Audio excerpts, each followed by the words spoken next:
Bon, j'ai déjà reçu plusieurs commentaires qui disent ça, ça et ça.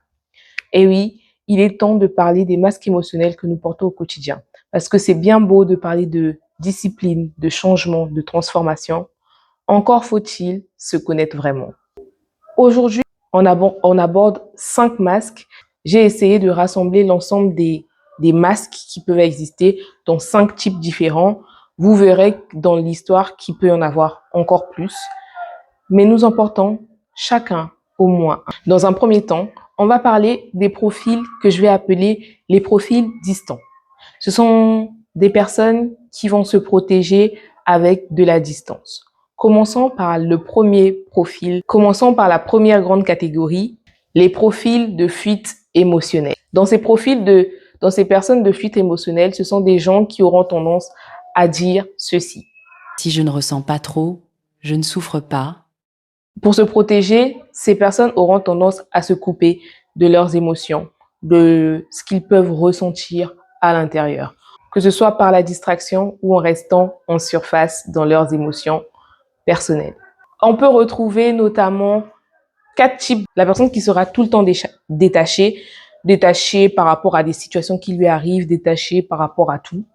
Le deuxième type de personne, ce sera la personne que je vais appeler l'indépendant, l'extra-indépendant. C'est-à-dire qu'une personne qui ne veut vivre sous le joug de rien, ni personne, qui considère que je n'ai pas besoin forcément d'avoir une famille, d'avoir des amis, qui va toujours faire en sorte d'être à l'écart des autres pour pouvoir mener sa vie.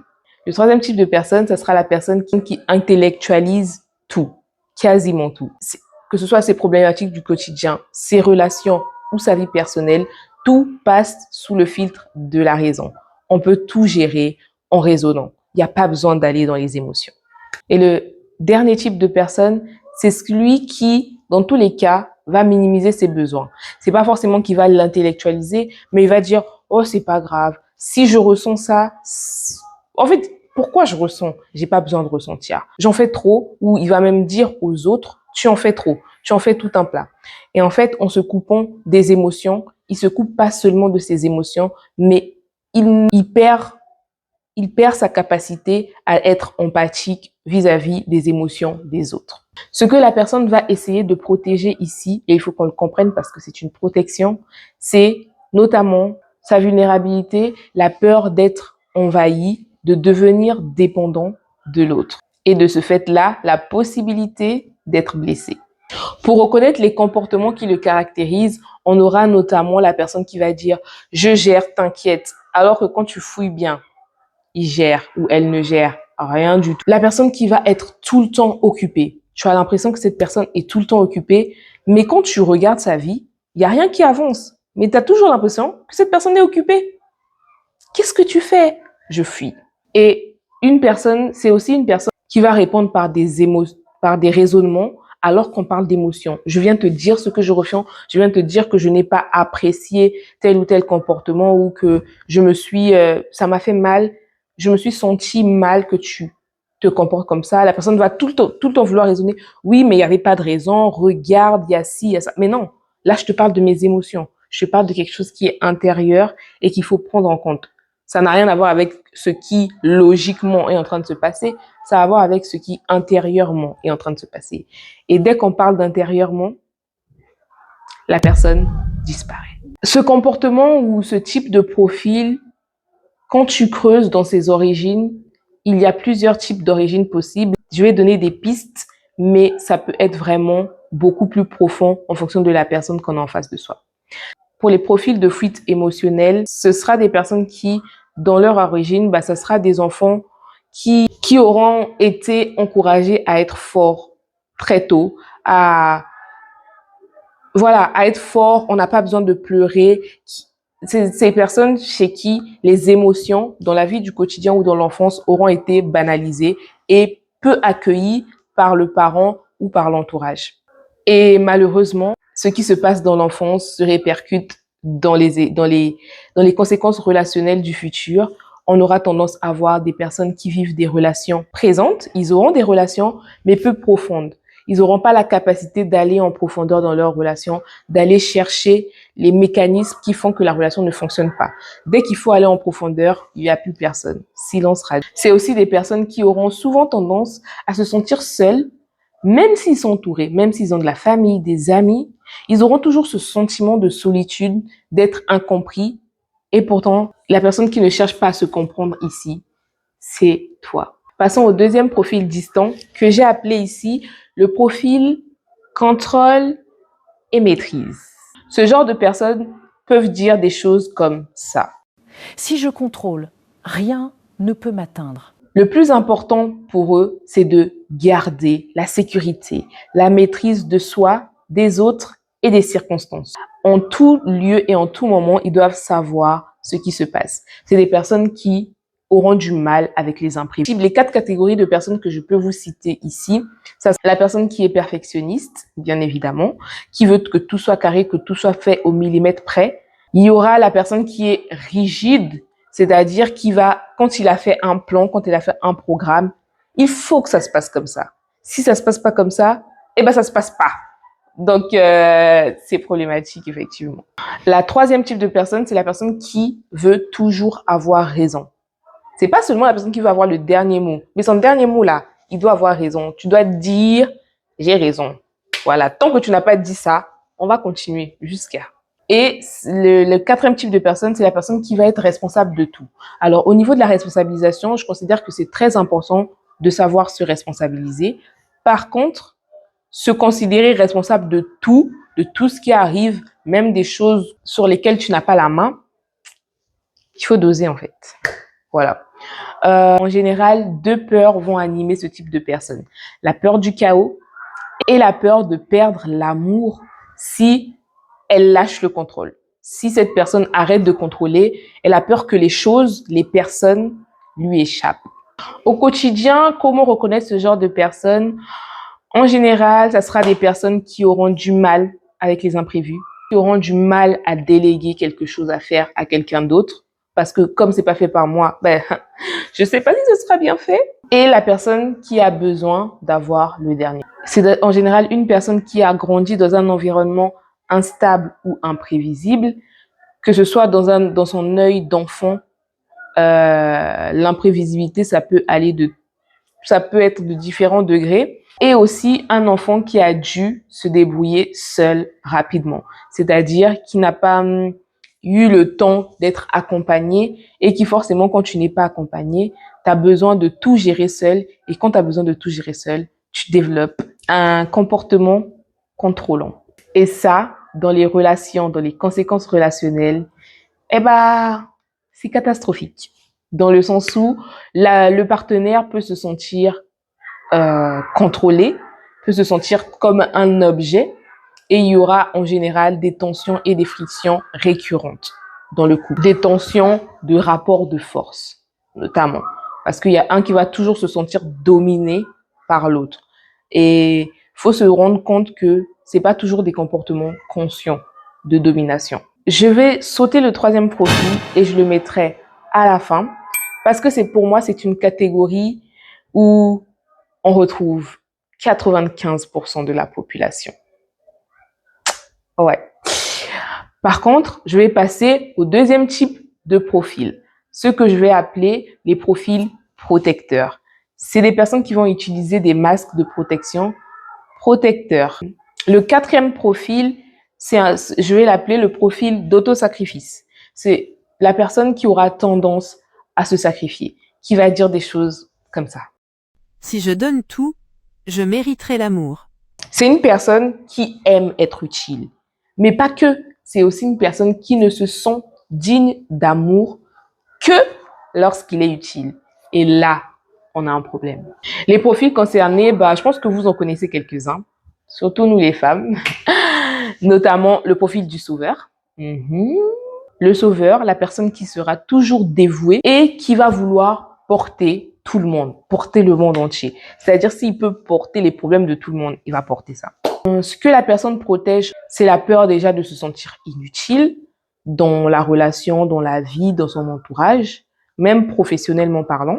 Et également la peur d'être abandonné. Parce qu'effectivement, dans sa tête, ce qui est inutile sera abandonné. Donc, je dois continuer à être utile pour ne pas être abandonné. Tu comprends? Les comportements du quotidien, ça sera quelqu'un qui sera toujours disponible pour aider, toujours là, toujours présente, la personne à qui on demande s'il y a quelque chose à faire. Si on trouve personne là, on sait que cette personne-là va se décarcasser en 6, même en 8 pour être la personne disponible. C'est une personne qui, mine de rien, a du mal à demander de l'aide parce qu'elle est enfermée dans le rôle de la personne qui aide et donc pas la personne qui reçoit forcément de l'aide. C'est aussi une personne qui a peur d'être abandonnée. Les comportements du quotidien. Je suis là. Voilà. Je suis là. Je peux t'aider. C'est la personne qui va apporter de l'aide tout le temps, ce qui est positif. Je ne suis pas en train de dénigrer ou quoi que ce soit. Pour l'instant, je ne fais que lister comment reconnaître et dans quelle catégorie on peut se retrouver. Et c'est la personne qui va, malheureusement, être attirée par des personnes à réparer. C'est pas des personnes forcément toxiques, mais c'est des personnes qui... C'est compliqué. Il y a des personnes toxiques, mais il y a aussi des personnes qui, dans la vie, ça n'avance pas. Et le fait que les personnes, les profils d'auto-sacrifice vont les voir, ça va réveiller en eux cet instinct de sauver, de se dire, il peut être beaucoup plus que ce qu'il est aujourd'hui. Elle peut être beaucoup plus que ce qu'elle est aujourd'hui. Alors que la personne n'a pas forcément envie de changer. Mais ça, c'est une autre histoire. Ce genre de personnes peuvent avoir été encouragées, que ce soit par leurs parents ou par leur entourage, à être valorisés quand ils faisaient des choses. Et pas juste parce qu'ils étaient une belle personne, Non, il fallait qu'ils fassent. Et une fois que tu as fait, tu es récompensé pour ce que tu as fait.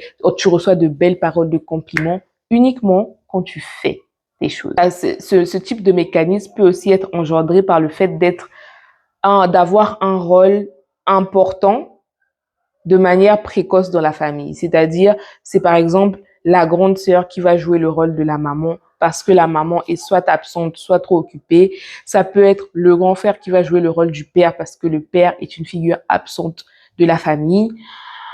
En tout cas, c'est une personne très, très dévouée. Et cela peut causer des problèmes. Oui, ça peut être bien vu, mais le problème, c'est que les relations, en général, seront déséquilibrées. Parce qu'une fois que les autres ont pris l'habitude que tu fasses les choses, non seulement les relations sont déséquilibrées, mais en plus, tu es épuisé profondément. Mais ça, tu ne le diras pas. Là où on peut dire que le 4e profil protecteur se protège en aidant les autres, le 5e profil protecteur, lui, se protège des autres. Oui, c'est une personne qui aura tendance à dire ça. Si je montre ma force, on verra pas ma blessure. La carapace, c'est son mode de survie. Dureté, distance et même agressivité. Les profils concernés, c'est la personne qu'on va traiter de dure, la personne qui sera toujours critique envers elle, dans le secret, et critique envers les autres, toujours en train de critiquer. La personne qui sera toujours à faire des blagues et aussi une personne qui va avoir cette tendance à attaquer les autres dès qu'ils se sont agressés. C'est pas forcément une vraie agression, mais le fait de se sentir touché, direct, j'attaque. Je renvoie la balle. Je ne veux pas que ça m'atteigne. Je n'attends même pas que la balle m'atteigne. OK? Bam. En général, ce genre de personnes, au fond, ce sont des personnes qui protègent juste leur hypersensibilité. C'est des personnes qui sont ou qui ont été très sensibles et qui aujourd'hui, ne veulent pas laisser aux autres le droit de leur faire du mal parce qu'ils ont peut-être déjà trop su. Et c'est des personnes aussi qui ont peur, qui peuvent avoir peur d'être humiliées ou trahies.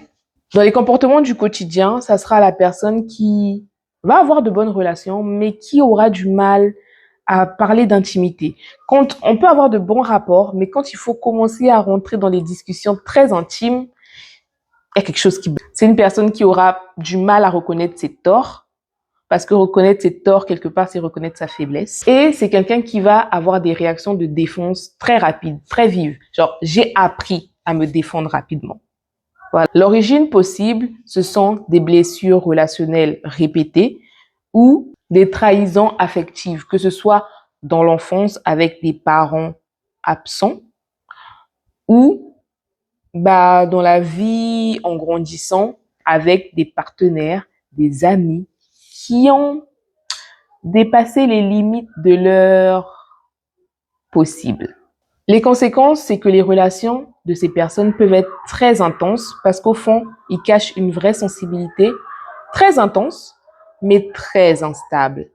Et aussi, peu importe à quel point tu peux être proche de cette personne, tu sentiras une distance. Il y a toujours une distance qui est mise entre vous. Terminons donc par le dernier profil que je vais appeler, excusez-moi mesdames, Madame Tout le Monde. C'est un profil de suradaptation qui dira ceci. Si je m'adapte parfaitement, je serai aimée. C'est quelqu'un qui aura tendance à s'effacer pour ne pas déranger, qui aura tendance à observer pour connaître le meilleur comportement à avoir, parce qu'il faut absolument qu'elle soit aimée. Les profils concernés, il y a la personne qui sera tout le temps conciliante. Quand il y a un conflit, on n'arrive pas à résoudre un problème, t'inquiète, moi finalement c'est pas important. Je voulais aller manger des sushis, mais non, finalement si tu veux manger du bœuf et pas du poisson, voilà. Mais pas une fois, tout le temps. Ça sera la personne caméléon, c'est-à-dire qui sera comme ça avec ce groupe-là et comme ci avec ce groupe-là. Bref, vous voyez. Celui qui évite le conflit. Dès qu'il y a une problématique, dès que ça commence un peu à s'envenimer, et la personne qui dit oui trop vite.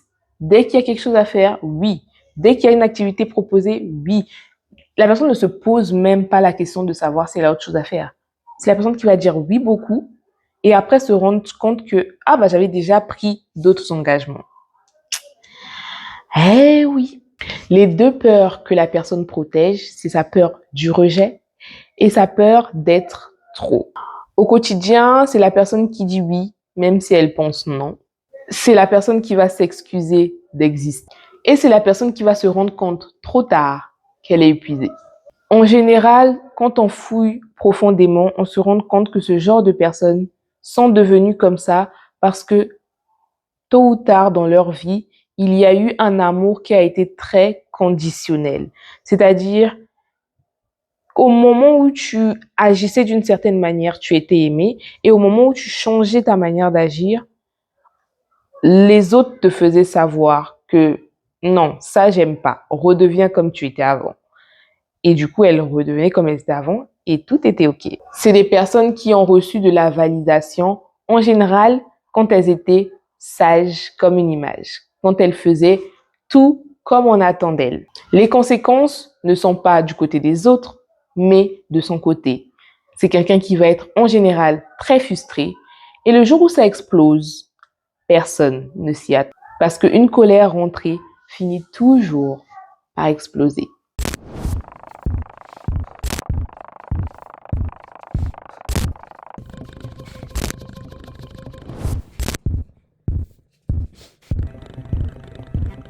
J'ai fait aujourd'hui le tour avec vous des protections. Le plus important pour moi, ce n'est pas que tu puisses imaginer comment ton entourage ou qui dans ton entourage est ceci ou cela. Non. Ici, on parle de soi. On se regarde soi-même. Oui. Et ces protections ne disent pas qui tu es vraiment. Elles disent comment tu as appris à te protéger. Dis-moi en commentaire dans quel profil tu te reconnais le plus, que ce soit un ou plusieurs d'entre eux, en disant 1, 2, 3, 4 ou 5. Une fois que cela est dit, encore faut-il apprendre à déposer ces protections pour enfin vivre une vie épanouissante. C'est l'objectif qu'on va se donner pour les 5 prochains épisodes. Bienvenue au Bal démasqué, la série qui déballe tes protections pour accueillir ta véritable beauté. Je te laisse le temps de mariner cet épisode, de réfléchir où tu te situes. On se retrouve rapidement pour le premier épisode de déballage. D'après toi, quel profil vas-tu rencontrer? En attendant, prends soin de toi. C'était Hélène